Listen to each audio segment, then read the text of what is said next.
Hello everybody and welcome back to another Pokemon Alpha Sapphire Nuzlocke Delta episode series number 2. Whew. Alright, well we're on our way to the, what a mouthful. We're on our way over to the Space Center. Because that was where we were supposed to go to next. So here we are at Moss Deep. We're at Moss Deep. But the first thing I want to do is boot up the BC right here. And I want to deposit Floor right here. Floor de la Cour. And I want to grab Avatar Aang. Mainly because he's a little bit more of a heavy hitter. I figure I'm not going to have anywhere near enough time to be able to level her up. In order to get her to a level that's appropriate. Oh, there's an item right there that I guess missed. I guess I have no idea. Anyway, and also this rock has something to do with something, and it has to do with like clicking and stepping so many times and then clicking on it again. I don't know. I'm not messing with that rock, at least not right now. And a revive. The game just loves to spit in my face. So I'm not touching that rock. If you guys know what the rock does, tell me in the comments, because I honestly can't remember. It had to do something with the rocket launch and stuff. But at least that was in the first game. I don't know if it works in this game. The first game. The original game. Being regular Sapphire. It had to do with like finding Jirachi and things. I don't know.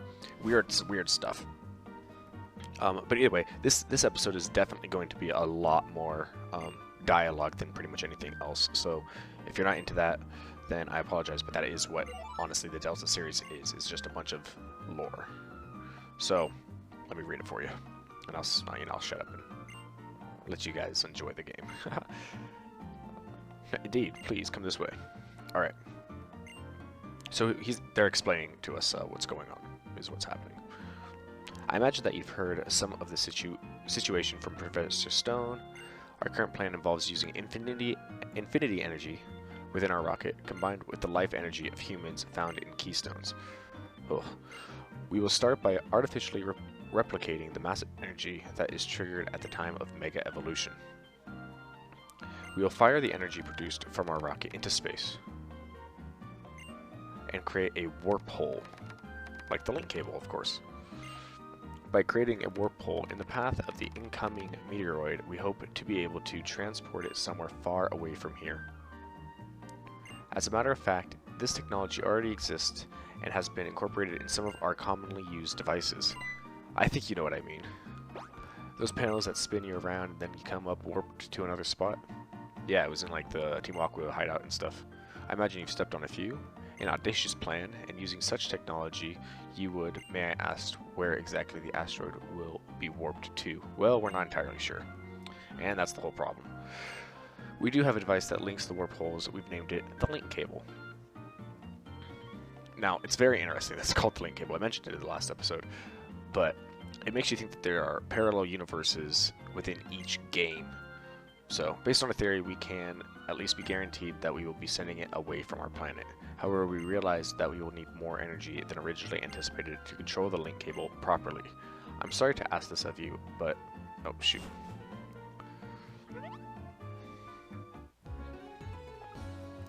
Nice.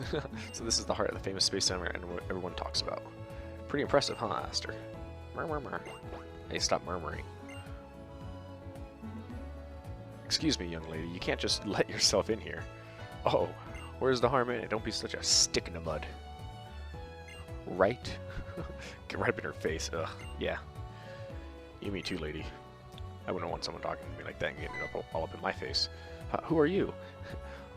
You're no sightseer. Oh me, we do seem to keep running into one another. You are a busy boy, Seth. Who are you, and what are you doing here? Oh, this is my friend Xenia. Xenia, yeah. And your regular old tourist, nothing more. Dreaming of taking a little trip into space. Heh. Oh, I see. So this is what has come of human technology and of hope and blood and sweat and tears. Well, those kind of gets long and boring, but it contains everything, huh? I know all about it. I'm just what kind of energy you think could fuel this rocket thing? An abominable technology humanity first thought of 3,000 years ago? So you're once again planning to claim that this is the best for humanity. Or the best for the world. It's just a snap of your fingers to repeat the sins of the past. Worse, if what I overhear is true, this time you're about to commit an error more abominable than before. Tell me, would you rather we sit here wringing our hands waiting for that meteor to strike us? Yes. Haha, what's up with that? Yes, I would. You're a pretty simple guy for a former Pokemon League champion. Ha, former. Got him. I guess I'll hang my hopes up. How about it, Seth? What do you think? Do you have a better idea? Heck yeah, you got a better... Oh, you bet I do, or I've got nothing. Oh, you bet I... Oh. What if I did you... I've got nothing. Nah, she'd be disappointed in me. You bet I do. That's what I'm picking right there. Oh, really? Well, that's promising. Ain't that the truth? Me and you, girl. We're going to this to the end.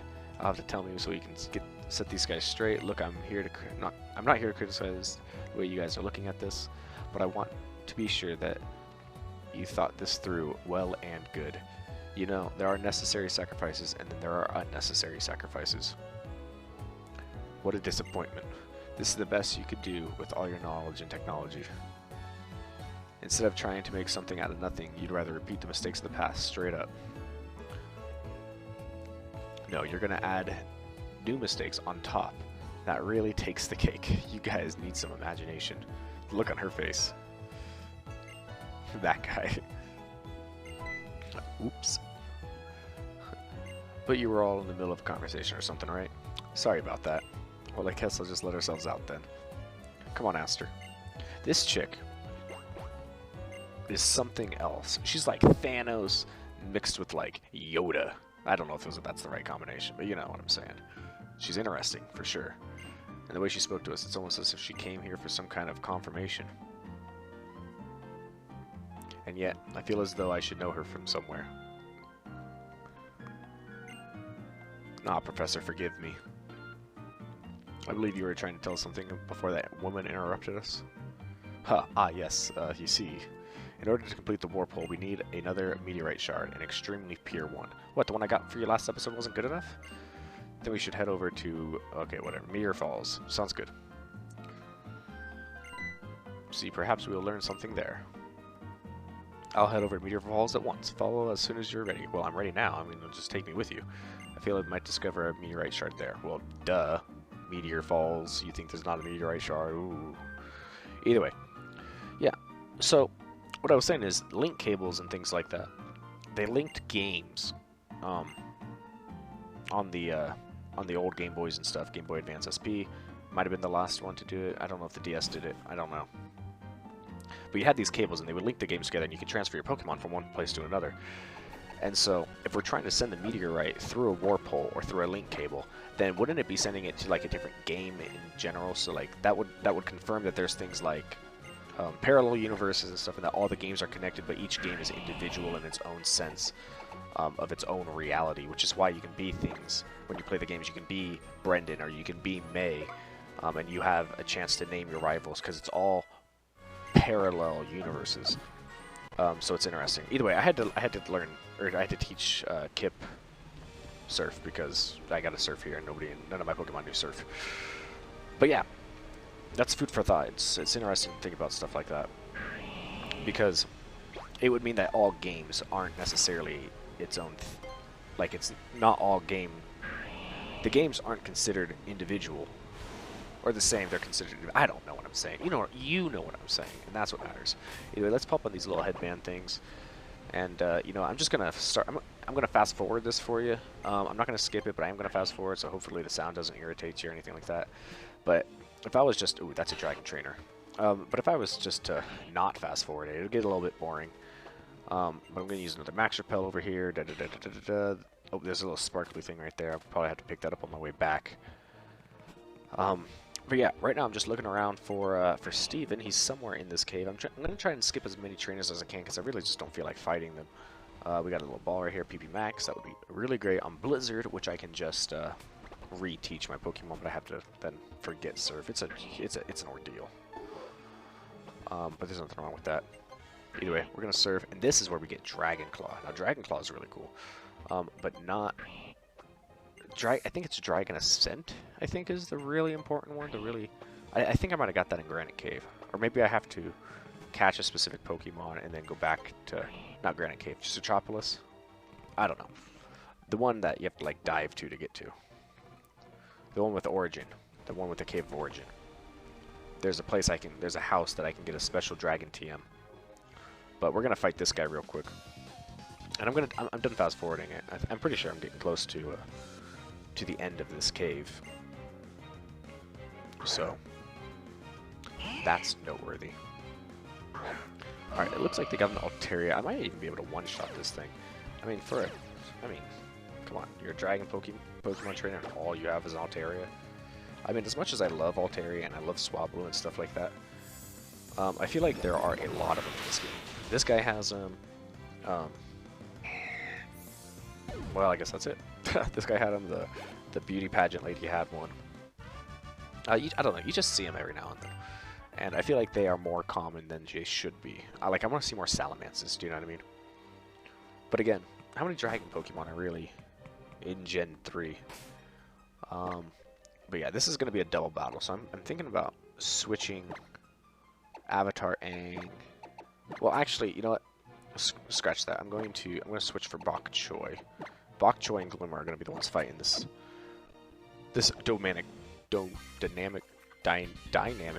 whatever. Nothing can break up on some matrimony. Sounds good. You're married. Sounds great. So am I. Alright. You're challenged by old couple John and Jay. Sent out these things. Cool. Oh. Alright, so they're both fighting Pokemon, but one of them's psychic. So... what should I do? Well, I'm obviously going to fight. So I'll probably use Psychic on him, and I'll do probably Seed Bomb on the Psychic one. Because Psychic's probably going to take down that Hariyama. Because I think it has lower special defense is the thing. And I'll use the physical attack on that one. Easy. One shot. Nice. I was actually not expecting it to one-shot him. Because it's still fighting, so I figure it would also have relatively decent physical defense as well. Oh, does it have Sturdy? No, it endured the hit. Maybe it has... no, because it would have showed up on the right. I don't know. It was close, though. Alright. Might as well just Giga Drain for 1 health. Sounds good. Alright, well, I almost one-shot both of them. Which is, I guess, 2-shot, but I guess it's 2 one-shots. Either way, Avatar Aang grew to 47. Sounds great. Darwin grew to level 57. Even better. And I defeated the old couple. And I got 7,500 coins for that. That's what I'm talking about. Alright, let's go up here. And looks like there's Steven. So, Seth, we have a meteorite shard. Sounds great. Look, an old lady. And I have come to understand many things as I suspect what might happen. Allow me to introduce you. The honorable lady you see before you is a descent of the ancient Draconids. Yes, I am one of the Draconid people. The people of the dragon. One of these ancient folk tasked with passing down the knowledge of Mega Evolution with the great lore of Lord Rayquaza, who was the beginning of all. Finally, we're getting to Rayquaza. It's only taken us a million episodes. Alright. Since times long gone, Hoenn has repeatedly suffered great disasters. At times, the destruction took the form of a huge meteoroid which fell upon our land from distant space. At other times, the primal versions of our own super ancient Pokemon brought us to the brink of destruction. Each time, Lord Rayquaza has saved us from doom. The chosen lore keeper standing before a stone that shone with rainbow light offered up a wish to the Great One. And Lord Rayquaza's body was suffused with a brilliant light and transformed. In its transformed state, Rayquaza's power was more devastating than ever before, overcoming even the super ancient Pokemon with all their primal power. A rainbow-colored stone, an invocation from the Lore Keeper, and a Rayquaza unlike any ever seen. I see. It does resemble what we know of the process of Mega Evolution. Yes, it does indeed. A Pokemon, a person, a stone of power, the bonds that tie them all together. The transformation of the Pokemon that occurs as a result of this phenomenon was called Mega Evolution. Results of this phenomenon was called Mega Evolution. Oh, by later prophets. Okay, whatever. So the mechanism for the Mega Evolution was discovered as a result of the first meeting between humanity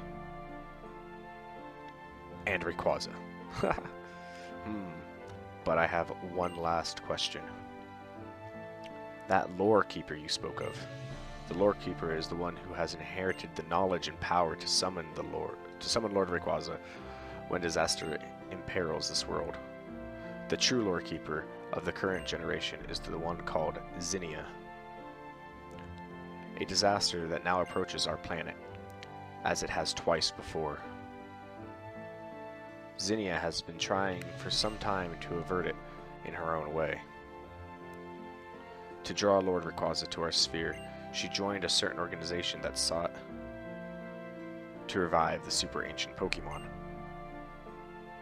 She taught them the secrets needed to bring back these threats and summon the great dragon itself. And now it seems she travels the land, scouring the world. So it was true. As I had suspected, that woman who appeared at the Space Center was one of the Draconids, but I never dreamed she was involved in the attempt of revival of the super ancient Pokemon Kyogre. In full knowledge of the power they held, fully understanding the terrible changes they would wreak upon our world. Still, she helped bring that situation about. Did she give a thought to how many people in Pokemon whose lives were put at grave risk by her actions? Could she accept the inevitable sacrifice of so many lives in order to protect the planet from the coming meteoroid? Balance must rule this world. History is doomed to repeat itself. While our people have overcome many disasters in the past, it was always through great, great sacrifice. Yet we have continued to struggle to preserve peace for as many years as we can. That is how we have protected this world upon which we now live. People, Pokemon, all nature, and yes, even you.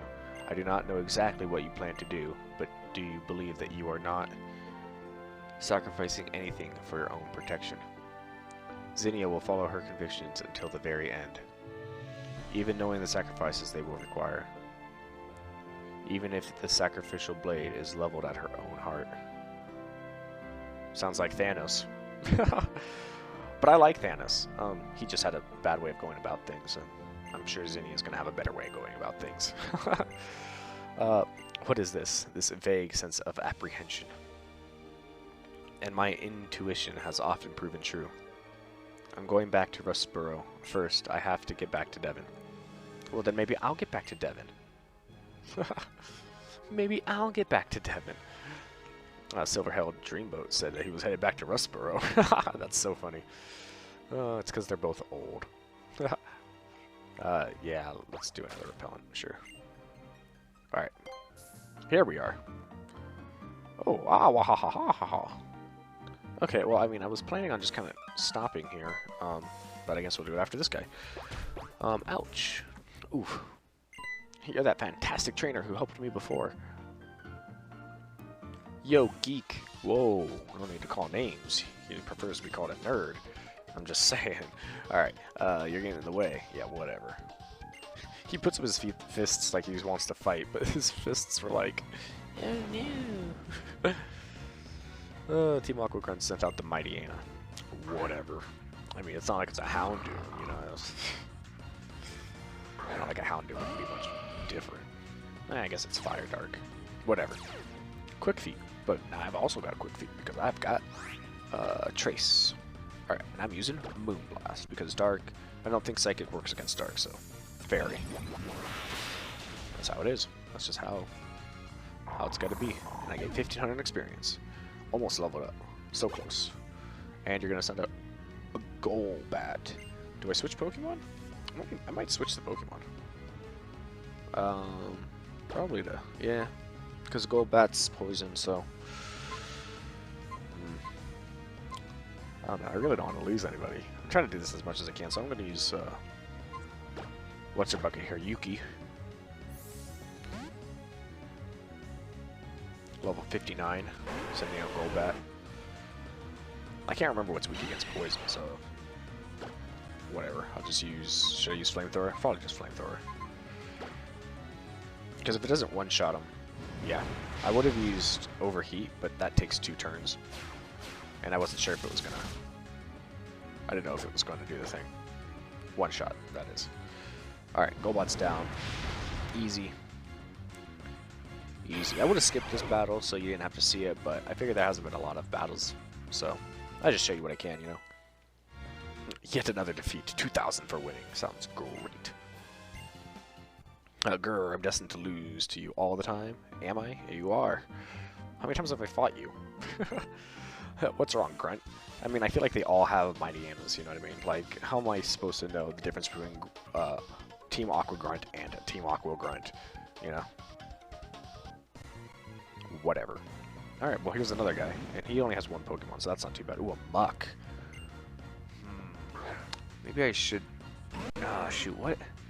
What's weak against poison? Is it Psychic? It might be Psychic. Oh, and I just Moonblast. Shoot. Okay, well, let's see if... I mean, I don't think Fairy is the one weak. Shoot. But its special attack fell. That's not too bad. Alright. Ooh, and my defense harshly fell. That's not good. I don't have a lot of defense to begin with. But yeah, Psychic. I accidentally clicked Moonblast last time. Yes, it definitely... Yes. Critical hit and super effective. That's what I'm talking about. Okay, so it is Psychic. Psychic's the one that's weak against, or that's strong against poison. Yeah. Cool. Alright, easy defeat. Easy defeat. I feel like Muck could be one of those ones that are like, if I don't have a poison, or if I don't have a Psychic move, that could be really difficult. Oh, I'm hungry. Wonderful. I'm hungry too. Go make yourself a grilled cheese. Grilled cheese actually sounds really good. The thing is, I'm out of bread. I'm going shopping on Saturday, so... Today's only Tuesday. Can't have a grilled cheese. String cheese, on the other hand, that might be pretty tasty. Alright, Golbat. Golbat is flying poison, right? It's part poison, I believe. So I'll do Psychic. Flying poison, I think. Yeah, easy. Golbat mated. No big deal. About to send out a Sharpedo. I'll keep battling. Psychic doesn't work against Dark, so I'll use Moonblast because Moonblast is the strongest one. I don't have any health missing, so Draining Kiss isn't going to be very good. Plus, Draining Kiss only has like a power of like 40. Well, Moonblast is like a power of like 130. Like, a big difference. But one heals me, and that's really critical in a Nuzlocke. Alright, I'm going to get some food on the way back. Finally, go get yourself some Jack in the Box. Alright, thank you. You helped me again. As a thanks, I'll give you a great ball. Oh, wait, no, now's not the time for this. Oh, this is the guy that gave me the great ball in the very beginning in Petalburg Woods. Team Aqua stole the control device for the link cable that our company had been developing. Oh, man, these guys. It's a special tool called the Dimensional Shifter. The person who stole it was a huge man with bulging muscles. What should I do? What should I do? What shall I do? Yeah, get yourself together, man. They must have been headed over to the Moss Deep Space Center. Sounds good. That's where I started the episode. I guess that's where I'll end the episode. Ugh. So, yeah. I mean, that's what I'm going to do. But, I mean, if you liked it, you know what to do. Leave your thoughts on the comments. If you're enjoying the episode, if you're not enjoying the episode. And again, I am going to plan on doing another type of Pokemon thing. Not necessarily a Nuzlocke or anything like that. But, I don't know. I'll do something with Pokemon, and if you're interested in something like that, let me know. But yeah, I'll leave the episode here, and I'll see you in the next one. Have a good one.